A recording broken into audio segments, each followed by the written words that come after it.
Bien, hermanos, hemos estado estudiando Primera de Samuel y en esta noche vamos a hacer una lectura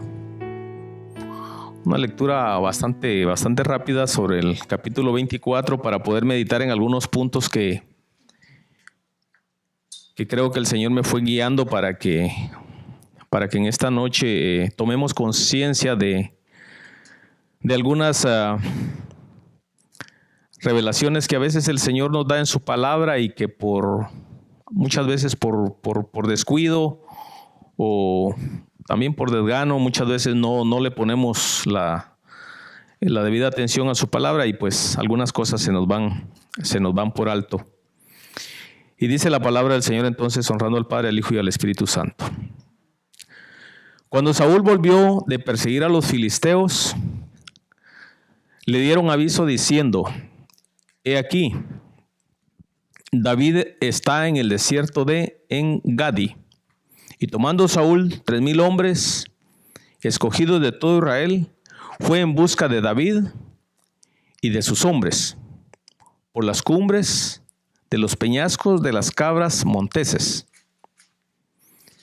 Y cuando llegó a un redil de ovejas, en el camino donde había una cueva, entró Saúl en ella para cubrir sus pies.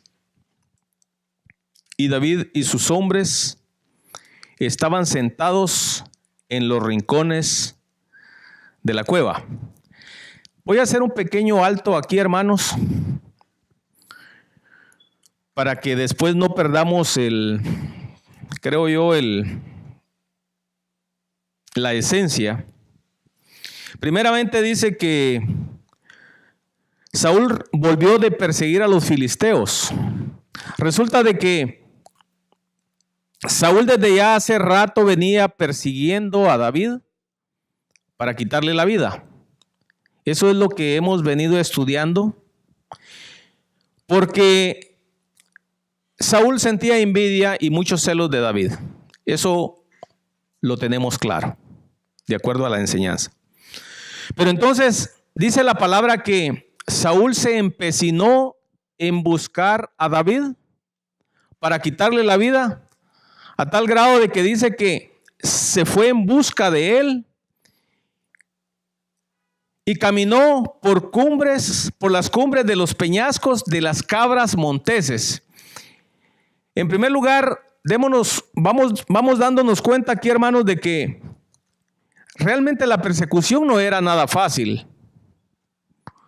La persecución no era nada fácil porque dice la palabra que David se había ido a esconder, se había ido a huir a un desierto. Pero en el caso de Saúl era tanto su obstinación por perseguir a David que dice que aún en esos lugares tan difíciles de caminar, ahí caminaba. Ahí lo buscaba. ¿Por qué les voy tratando de formar esta idea? Porque solo des en cuenta, quiero que visualicen esto. De por sí un desierto es complicado. De por sí un desierto es complicado ya. Pero aparte de esto dice que habían ciertos senderos por donde caminaban esas cabras monteses y por ahí caminaba también Saúl en su persecución a David. Entonces, formándonos esta idea como base, nos podemos dar cuenta que la situación era sumamente complicada para David, pero también para Saúl. No la tenía fácil. A tal grado que dice de que cuando iba justamente por esas veredas, encontró una cueva y decidió entrar a la cueva para hallar reposo a sus pies. No sé si alguna vez a ustedes les ha tocado caminar por un desierto, pero se imaginan ustedes en aquella temperatura tan alta, quizá los pies le iban agarrando fuego a Saúl. Necesitaba de un descanso, de un reposo, necesitaba de una sombra. y llegó a esa cueva. Entonces los hombres de David le dijeron: he aquí el día de que te dijo Jehová: he aquí que entrego a tu enemigo en tu mano, y harás con él como te pareciere. Miremos aquí la opción que Dios le había dado a David: lo entrego en tu mano y haz de él como te pareciere. Son expresiones muy interesantes, hermanos, porque nosotros en el caminar de la vida vamos a encontrarnos con muchas situaciones en donde justamente vamos a considerar a alguien o a algo nuestro enemigo. Y quizá Jehová, quizá Dios ponga a esta persona o a esta circunstancia de nuestro lado. Pero aquí viene el discernimiento, para que hagamos como bien nos parezca. ¿Qué vamos a hacer con esa situación? Hay situaciones de las que nosotros podemos sacar ventaja, de las que podemos tomar ventaja, o hay personas que quizás nos han hecho mucho daño y desafortunadamente para ellos, en algún momento dado caen en nuestras manos. Pero ¿qué sucede? ¿Cómo vamos a reaccionar? ¿Vamos a reaccionar de acuerdo a la voluntad de Dios o vamos a reaccionar en la carne? Podría darse una venganza, podría darse un perdón.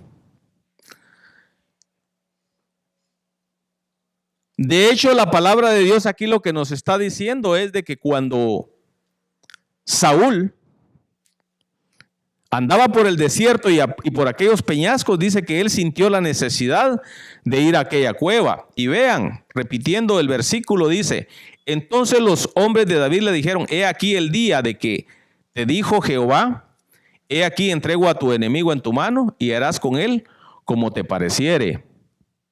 Miren qué prueba para David.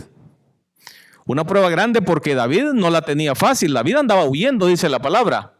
Y andaba huyendo por el desierto. Y aquí estaba en la cueva, no para un banquete, no para una fiesta. Estaba aquí porque sentía la necesidad de esconderse de Saúl. Porque dice la palabra que Saúl lo andaba persiguiendo con 3,000 hombres.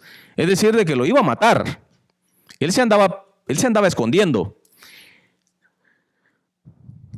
Y se levantó David y calladamente cortó la orilla del manto de Saúl.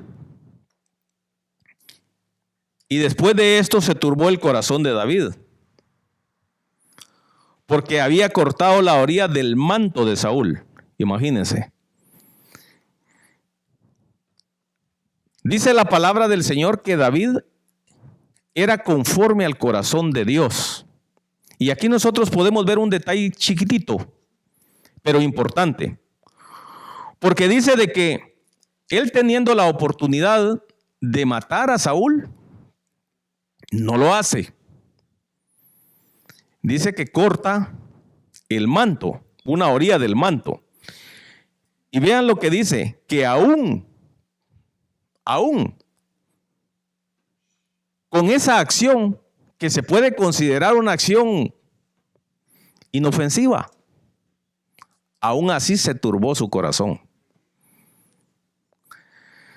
Nos podemos dar cuenta entonces de que la grandeza del corazón de David, efectivamente era importante. Era noble, era un hombre diferente, un hombre que estaba siendo perseguido, un hombre que estaba siendo atormentado, un hombre que tenía la oportunidad de vengarse para lograr su libertad, para lograr su tranquilidad, y más sin embargo no lo hace. Y lo mínimo que hace, que es cortar el manto, una orilla del manto, todavía eso lo atormenta. Bonito detalle para reflexionar. ¿Será que algunas acciones que nosotros hacemos nos atormentan?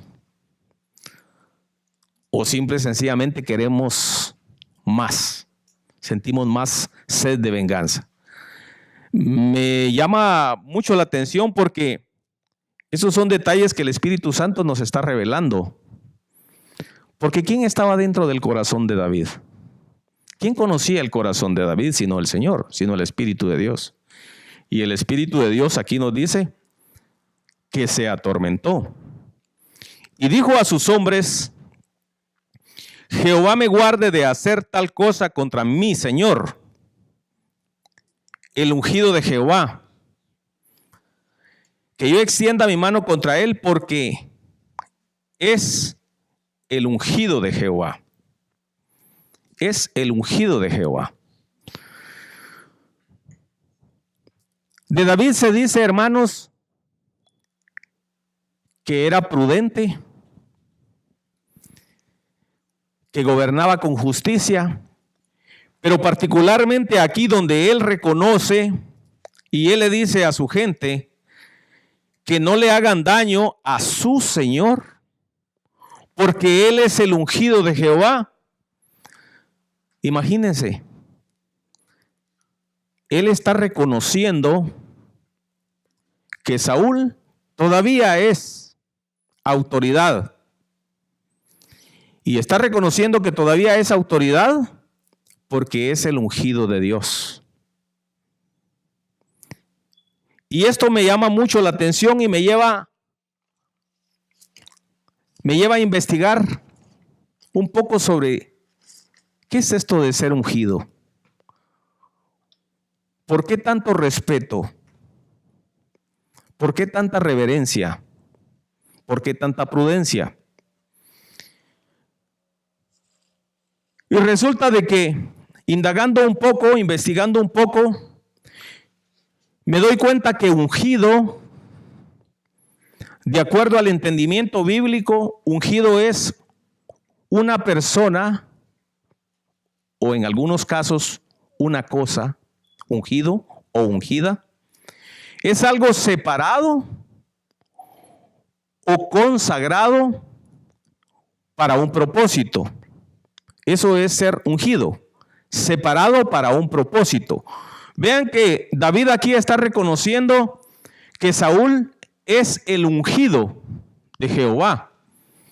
Y él toma esto con absoluta reverencia y respeto, porque él entendía de que Saúl había sido separado y consagrado para ser rey, pero no había sido consagrado por cualquiera. Efectivamente, lo había hecho Samuel, pero lo había hecho Samuel por ordenanza de Dios.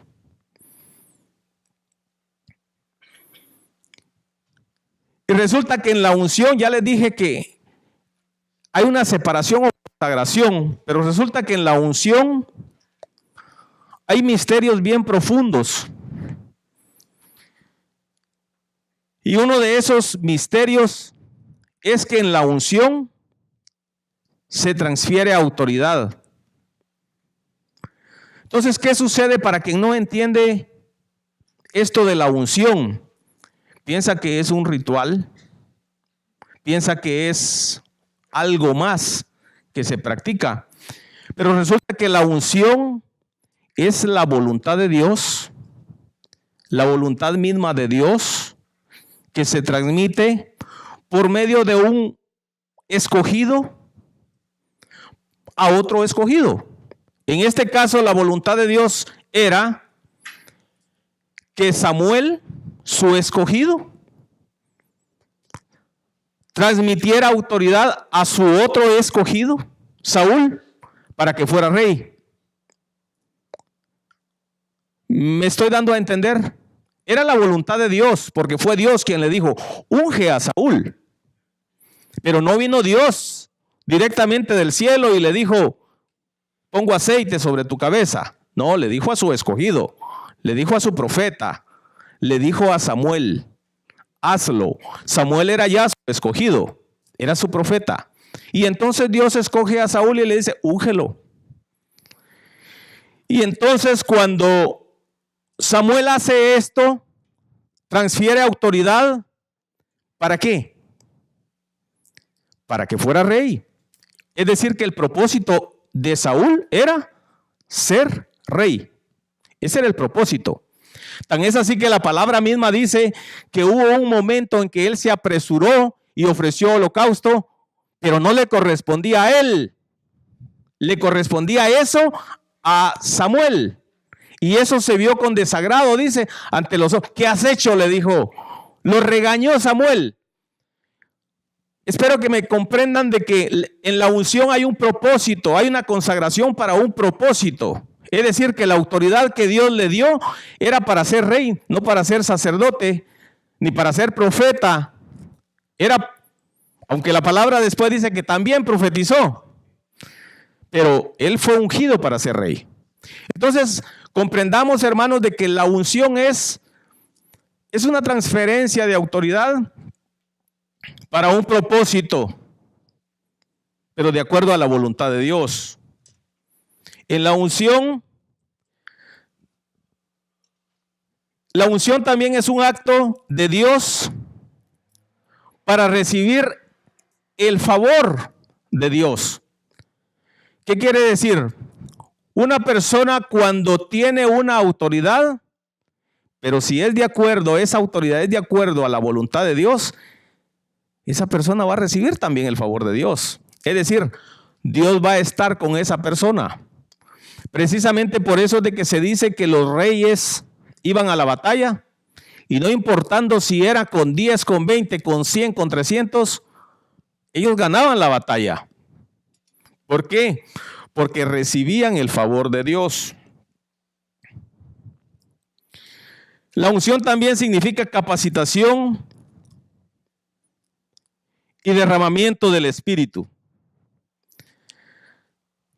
En muchas oportunidades también nosotros hemos venido estudiando que no se necesitaban ejércitos numerosos, porque dice que cuando el Espíritu Santo estaba en un determinado líder y ellos iban a la batalla, dice que el mismo Espíritu se derramaba en medio de ellos y aún, dice la palabra, y aún dice, los enemigos a cambio de luchar en contra de Israel, luchaban entre ellos mismos, se confundían, o bien dice la palabra, o un espíritu de temor descendía sobre ellos.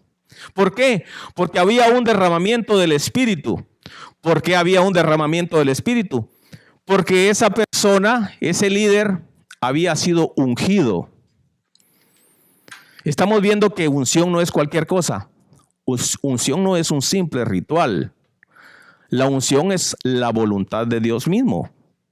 Por supuesto de que lo hacemos o se hace en la tierra con seres humanos, pero se hace con seres humanos escogidos por Dios, santificados por Dios, que hacen la voluntad de Dios. Un ejemplo claro de eso es Samuel. Samuel dice la palabra que hacía la voluntad de Dios y era precisamente lo que esperaba Dios de Saúl. ¿Por qué lo llevé a esto? Porque aquí David reconoce y dice que aún se turba su corazón cuando quita una pestaña del ropaje, de la ropa de Saúl. Dice que aún se turba su corazón porque él sabía lo que significaba ser ungido. Aquí dice, porque es el ungido de Jehová. Así reprimió David a sus hombres con palabras y no les permitió que se levantasen contra Saúl. Saliendo de la cueva, siguió su camino. Y Saúl, saliendo de la cueva, siguió su camino. También David se levantó después y saliendo de la cueva, dio voces detrás de Saúl diciendo, mi señor el rey.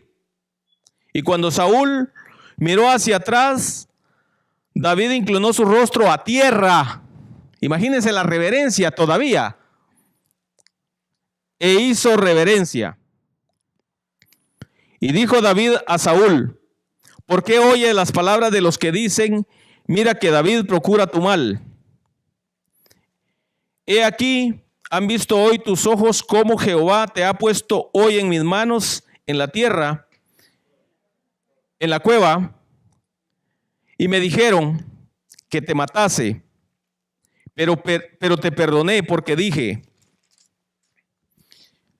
extenderé mi mano contra mi Señor, no, porque dije, no extenderé mi mano contra mi Señor, porque es el ungido de Jehová. Una vez más, Él está reconociendo, veamos, una vez más, Él está reconociendo que Él es el ungido de Jehová. Eso se viene repitiendo, hermanos. No es casualidad que se nos repita tantas veces, quizás para que nos grabemos esto, de que el ungido de Jehová no es cualquiera. Se nos repite, si se dan cuenta, se nos repite 1, 2, 3 y muchas veces. Y mira, Padre mío, mira la orilla de tu manto en mi mano, porque yo corté la orilla de tu manto y no te maté. Conoce pues y ve que no hay mal ni traición en mi mano, ni he pecado contra ti. Sin embargo, tú andas a casa de mi vida para quitármela. Juzgue Jehová entre tú y yo, y véngueme de ti, Jehová. Pero mi mano no será contra ti. Como dice el proverbio de los antiguos, de los impíos saldrá la impiedad. Hermanos, de los impíos saldrá la impiedad. Este es un proverbio que se menciona aquí, un proverbio de los antiguos, dice, que sirve como un reflejo, como un espejo, como una evaluación para nosotros. Porque si de nosotros sale impiedad, dice la Biblia que de los impíos sale la impiedad. Quizás sea una bonita forma de evaluar lo que sale de nosotros. ¿Sale bondad o sale impiedad? Quizás es algo para meditar. En el caso de David nos estamos dando cuenta y dice que él era atormentado y él era perseguido. Dice, tú andas a la casa para quitarme la vida. Mas sin embargo le dice, de mí no saldrá impiedad, porque de los impíos sale impiedad. Así que mi mano no será contra ti. ¿Tras quién ha salido el rey de Israel? ¿A quién persigues? ¿A un perro muerto? ¿A una pulga? Jehová pues será juez y él juzgará entre tú y yo. Él vea y sustente mi causa y me defienda de tu mano. Claro que el Señor defiende. Claro que el Señor defiende las causas justas. ¡Qué confianza! Y esa es la confianza que nosotros tendríamos que tener.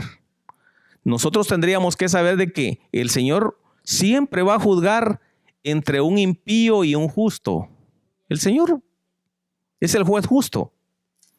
Precisamente por eso es de que el Señor dice, mía es la venganza. Por eso es de que el Señor nos dice que no seamos nosotros los que tomemos venganza. Y aquí, si nos damos cuenta, una característica más a favor del corazón de David, quien tiene esa plena confianza de que será el Señor quien lo defienda. Y aconteció que cuando David acabó de decir estas palabras a Saúl, Saúl dijo, ¿no es esta voz tuya, hijo mío David? Y alzó Saúl su voz y lloró. Y dijo a David, más justo eres tú que yo, que me has pagado con bien, habiéndote yo pagado con mal. Tú has mostrado hoy que has hecho conmigo bien, pues no me has dado muerte, habiéndome entregado Jehová en tu mano. Una vez más, analicemos la prueba, porque esta fue una prueba grande para David. Dios lo llevó allá a aquella cueva y David pudo haber hecho lo que bien le hubiera parecido. Mas sin embargo, miren con qué respeto, con qué reverencia, pero no era una reverencia meramente hacia Saúl, sino que era un reconocimiento y una reverencia a Dios mismo. Era el temor a Dios que lo estaba moviendo de esa manera.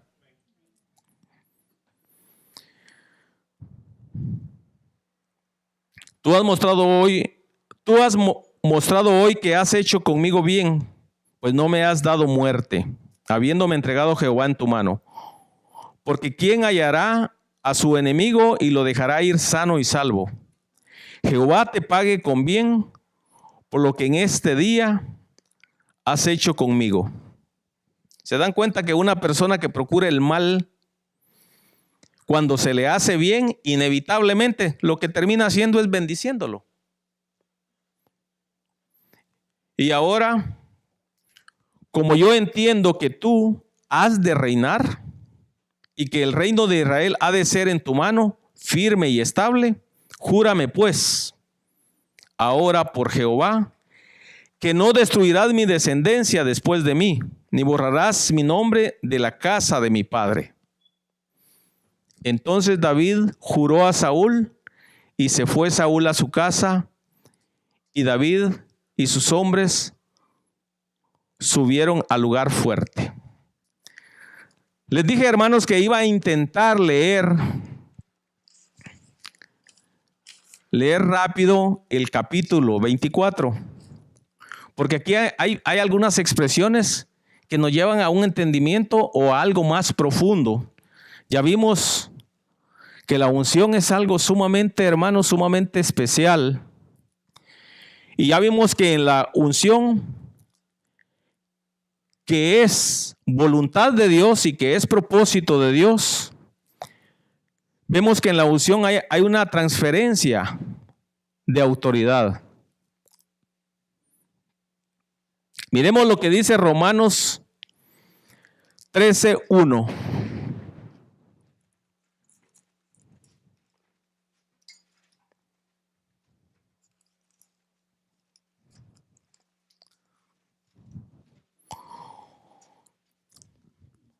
Romanos 13:1. Sométase toda persona a las autoridades superiores, porque no hay autoridad sino de parte de Dios. Y las que hay por Dios han sido establecidas. De modo que quien se opone a la autoridad, a lo establecido por Dios, resiste. Y los que se resisten acarrean condenación para sí mismos. Sométase toda persona a las autoridades superiores. Miren, hermanos, las cosas han cambiado un poco. La manera en que Dios unge a sus escogidos ha cambiado un poco. ¿Por qué ha cambiado un poco? Porque obviamente ustedes no ven profetas como Samuel caminando por ahí de un lado a otro. Pero cuando Dios escoge, Dios no se equivoca. Cuando Dios escoge, Dios escoge. Si Dios lo escogió a usted para ser ministro de alabanza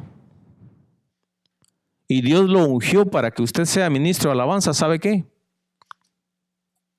Usted es la autoridad en el ministerio de alabanza.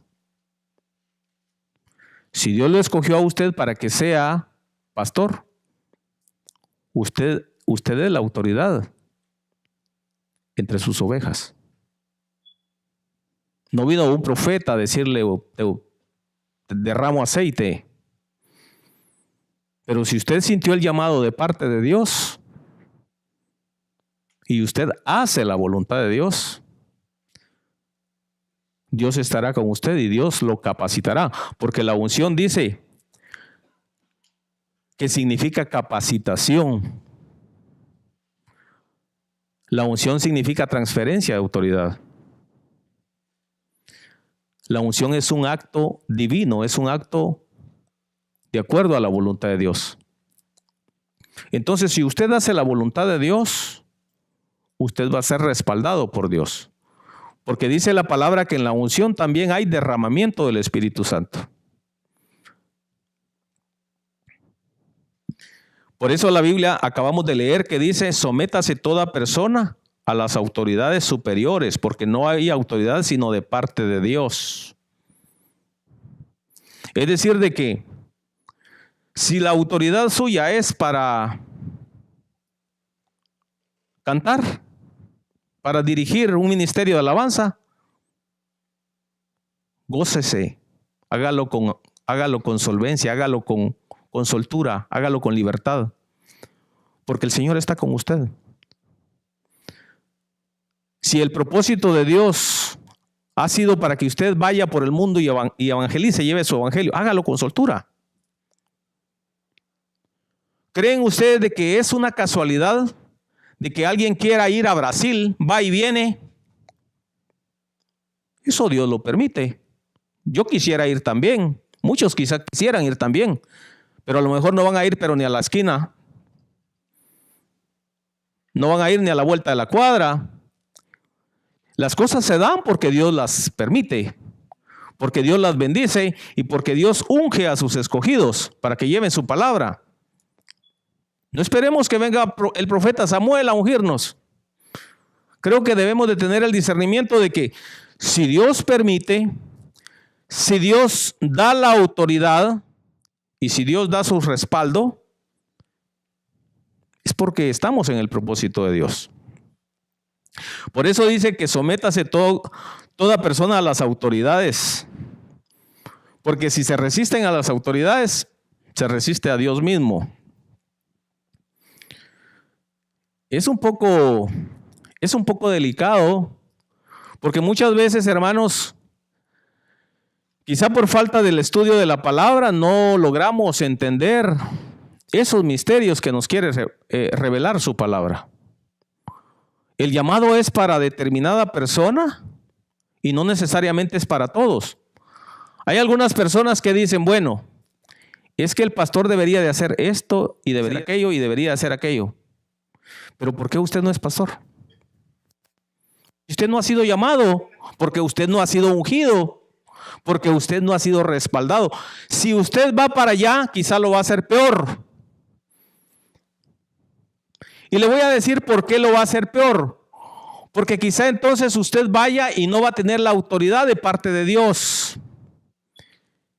Y vamos a ver más adelante, porque se los voy a decir también, eso es lo que se convierte en una potestad. Lo que deja de ser una autoridad se convierte en una potestad. ¿Y saben qué? La potestad puede venir de parte de Dios también, pero eso es lo que se llama autoridad. Pero cuando una autoridad se quiere dar por voluntad propia, se convierte en una potestad maligna.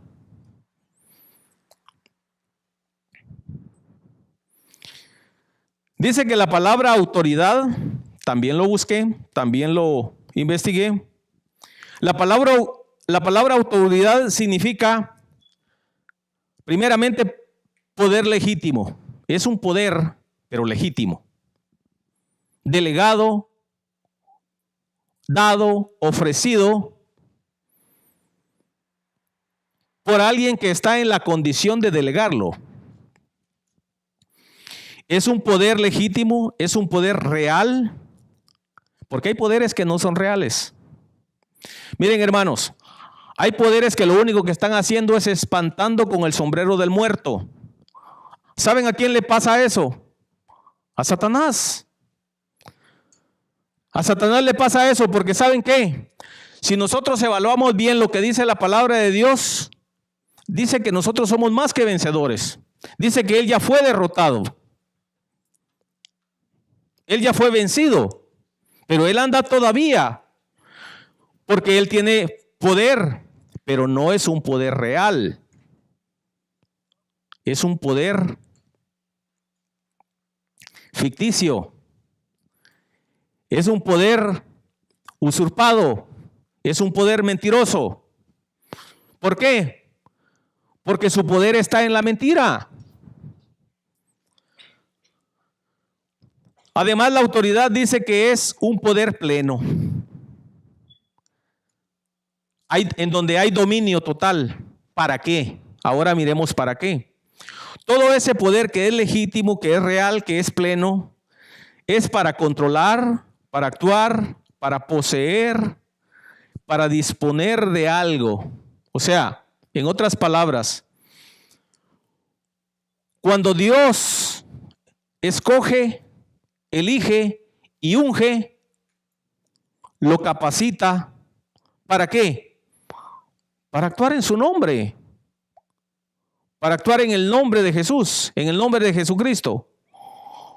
Por eso es de que el mismo Jesucristo le dijo, irán por el mundo y hollarán serpientes y sanarán enfermos. Ellos tenían un poder, pero era un poder legítimo. ¿Por qué un poder legítimo? Porque venía de parte de Dios. Era un poder real. Es decir, de que no iban a andar inventando.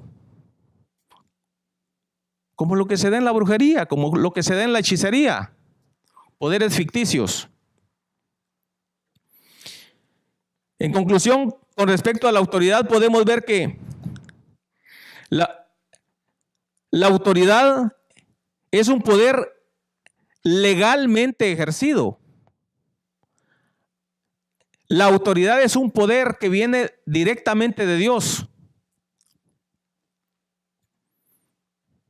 Ahora miremos esto. Miremos un ejemplo del mundo para comparar. En nuestros días, el enemigo es astuto. El enemigo es astuto. Y ahora se pretende legalizar todo para que parezca legítimo. Miremos el contexto familiar. ¿Qué es una familia? Padre, madre e hijos. Ese es el contexto legal, pero el contexto legítimo, legal y legítimo. Ahora, ¿qué sucede? Para que sea aceptado y para que se vea legítimo, ahora se legaliza una familia, hombre, hombre, mujer, mujer e hijos. ¿Creen que esto es legítimo? Por supuesto que no. ¿Puede ser legal? Claro, puede ser legal. De hecho, ahora en muchos lugares es legal. Pero sigue sin ser legítimo, sigue sin que se vea legítimo. Sigue sin ser legítimo, porque no es la voluntad de Dios. Nosotros como hijos de Dios, hermanos, debemos de tener el discernimiento y la prudencia del rey David. El rey David les decía, no estaba haciendo una reverencia personal a Saúl. Estaba haciendo una reverencia a Dios. Estaba guardando la voluntad de Dios. Ya vimos entonces de que la autoridad, para que sea de acuerdo a la voluntad de Dios, debe venir de parte de Dios. No puede venir de parte del hombre.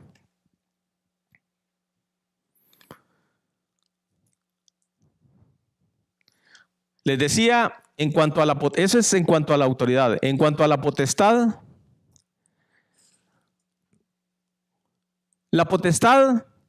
tiende a confundirnos.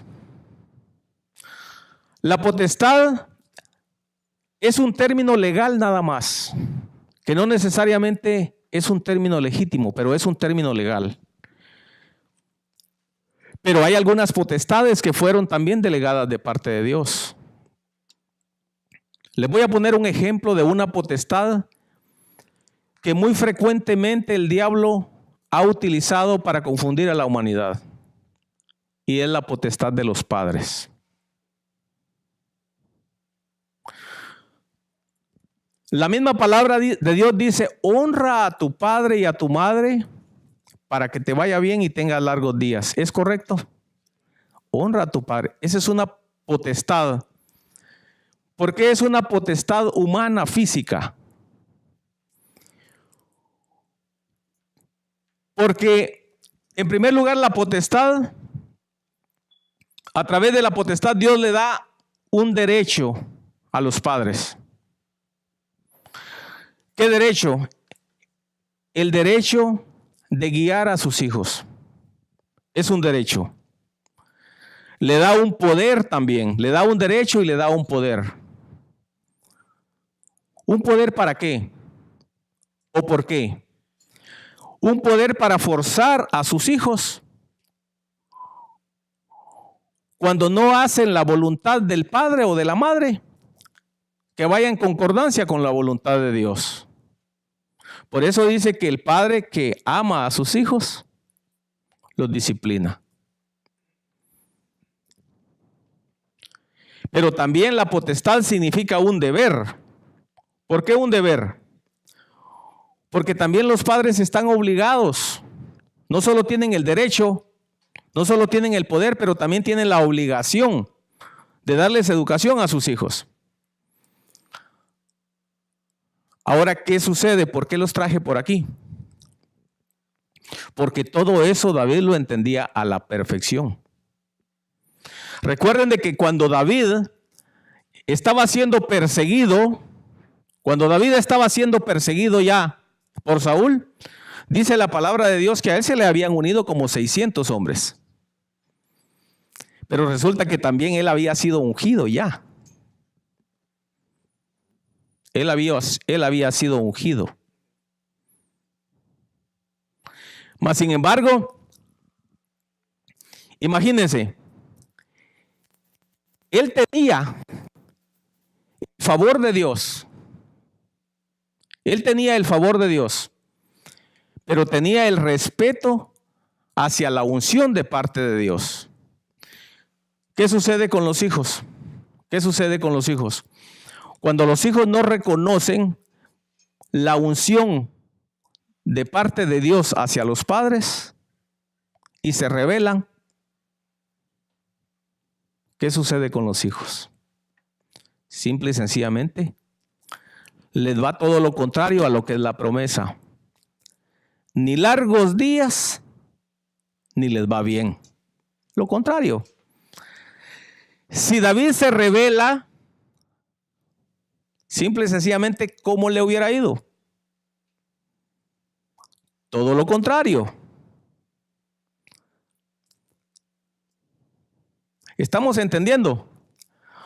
Estamos entendiendo de que David entonces pudo haber tenido y pudo haber aprovechado la autoridad que ya Dios le había dado, la pudo haber convertido en potestad. Porque no tenemos lucha. Porque no tenemos lucha, dice la palabra, contra carne ni sangre, sino contra huestes, contra principados, contra potestades. ¿Sí o no? Esa autoridad se le hubiera convertido en potestad. Porque él tenía 600 hombres. Porque él además tenía dormido a un Saúl ahí, indefenso.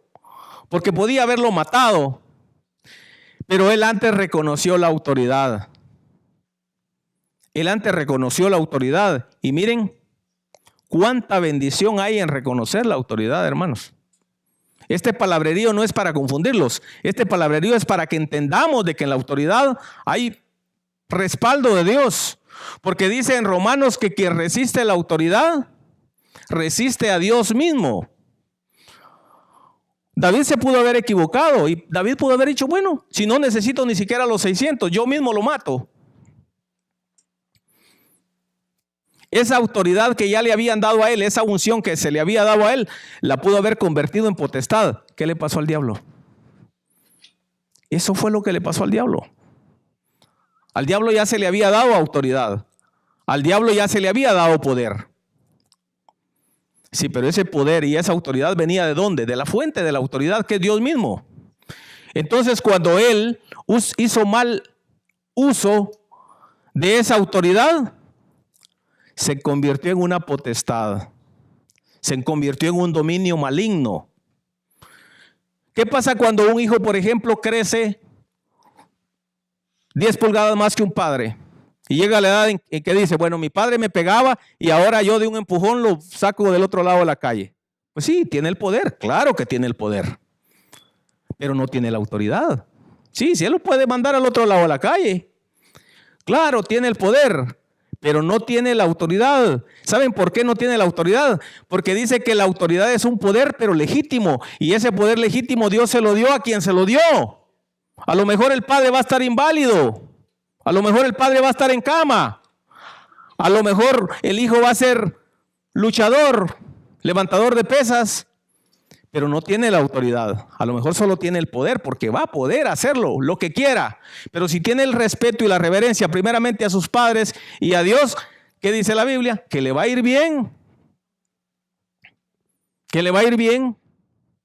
El haber traído las dos partes, la parte de la autoridad y la parte de la potestad, hermanos, es para que podamos, quizás, espero no haberlos confundido, para que podamos comprender un poco de que muchas veces efectivamente sentimos que estamos revestidos de poder, pero no tenemos la unción, porque precisamente ese era el respeto que David siempre guardó hacia sus autoridades. En este caso su autoridad era Saúl, y dijo: no, líbreme Dios de hacer mal contra el ungido de Jehová.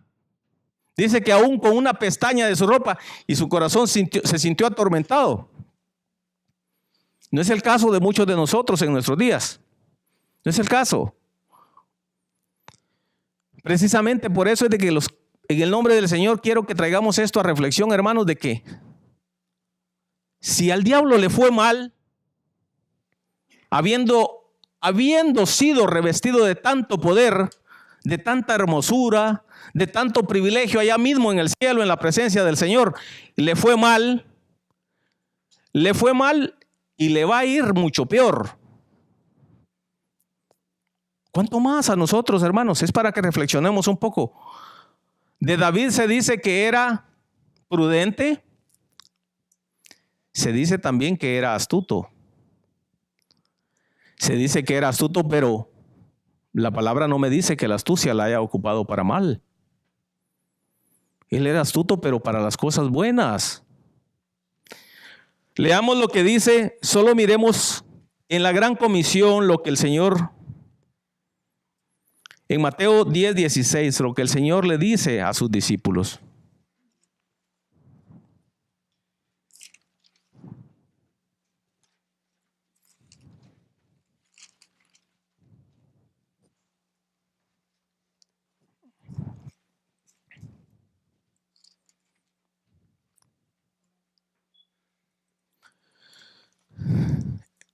Dice persecuciones venideras. ¿No ven ustedes esa persecución? Todas esas persecuciones que andaba teniendo David, ¿no ven ustedes como una sombra o un reflejo de lo que el Señor dice que está por venir? Él estaba siendo perseguido, dice la palabra. Y aquí el Señor dice persecuciones venideras. He aquí que yo os envío como ovejas en medio de lobos. Sed pues prudentes como serpientes y sencillos como palomas. En la versión internacional no dice prudentes, dice astutos. He aquí, yo os envío como ovejas en medio de lobos. Sed pues prudentes o astutos como serpientes, pero sencillos como palomas. Miren, otra característica del corazón de David. Efectivamente, David dice que era astuto. Dice que cuando Saúl venía de perseguir a los filisteos, Saúl venía caminando por un lado de los peñascos y él dice que iba caminando por el otro lado de los peñascos. Él le iba sacando la vuelta. Él era astuto. Él era astuto. Pero miren, manso como paloma. Y ni siquiera el Señor Jesucristo, ¿acaso estaba ahí para darle esas enseñanzas a él? Eso ya lo traía en su corazón. Era astuto como serpiente ya de por sí, pero era manso como paloma. ¿Por qué? Porque dice que cuando salió de la cueva, se postró en tierra, dice, y le dijo: mi Señor, ¿por qué tratas de hacerme mal? Todavía. Manso como paloma. Tantas veces nos hemos quizá preguntado por qué se dice que David era de acuerdo al corazón de Dios.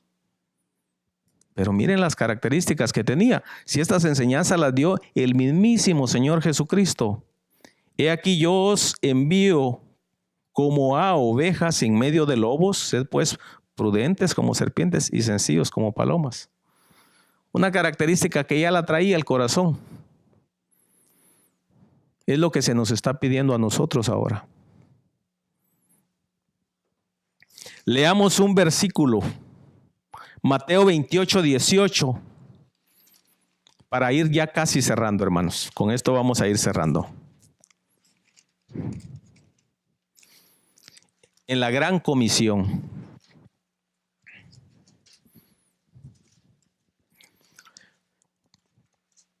Pero los 11 discípulos se fueron a Galilea, al monte donde Jesús les había ordenado. Y cuando le vieron, le adoraron, pero algunos dudaban. Y Jesús se acercó y les habló, diciendo: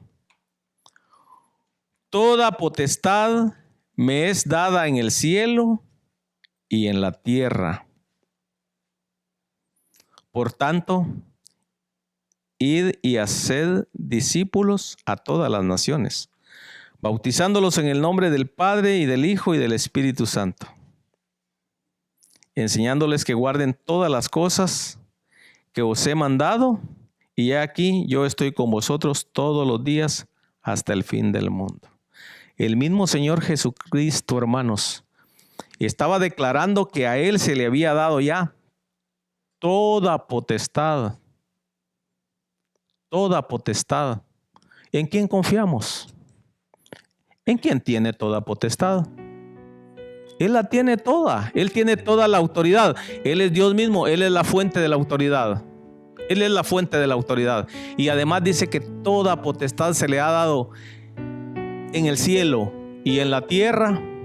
¿Por qué la Biblia dirá entonces que nosotros somos más que vencedores en Cristo Jesús?